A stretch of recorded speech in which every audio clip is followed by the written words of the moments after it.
Lee, going into year 2 for yourself now as head coach, and last year I know you probably caught up in a whirlwind of responsibilities. And how much more comfortable do you feel now? A lot. I've been telling guys today, this past Monday was 1 year for me.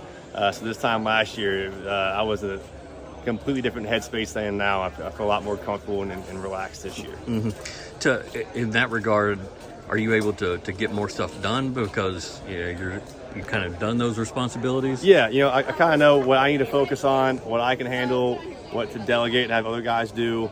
And so that, as a staff and as a team, makes us more prepared and more ready. Mm-hmm. What's the biggest thing you learned from a on-field coaching standpoint as a head coach? Like, okay, I know what to expect. I'm not going to make this mistake again going into my next time around. Yeah, for me, I struggled balancing play calling duties on defense with being a head coach and also trying to be involved in game management on offense.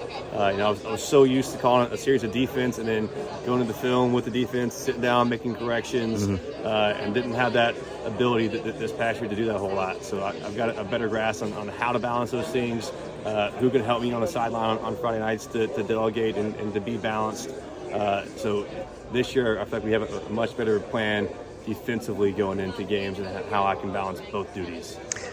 Who are some players maybe for us to look out in the media that say, hey, this guy on offense for Karns is doing big things or might do big things? Yeah, we've got a few guys that we feel really excited about that can do some good things with the ball in their hands. It'd be Doug Turner, Avery Westfield, Simon Tutu, Weston Ritter, and Deshaun Huckleby. Defensively, are there any guys that have kind of caught your eye so far this summer and spring? Yeah, brought Alex Isle today. It'll be his 4th year playing linebacker. He got a lot of reps as a freshman. He's going to be a 3-year starter for us at linebacker. Last year, he kind of played all over the place. He played linebacker, he's all-region, defensive end, region defensive lineman of the year for us.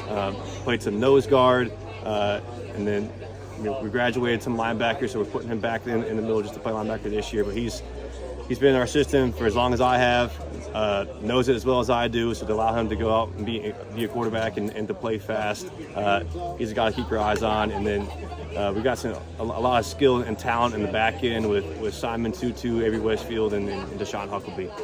With Alex, I mean, you talked about him being kind of a quarterback of the defense. How big of a luxury is that as a coach to have that guy with that much experience and can teach on the field guys around him? It's huge, especially for me, going back to trying to balance in those duties of being a head coach and a play caller, where I can work with him throughout the week to make sure that we're on the same page and put some of those duties on him in a game to make the checks at the line to where I'm not having to do it for him every play. That's huge for us.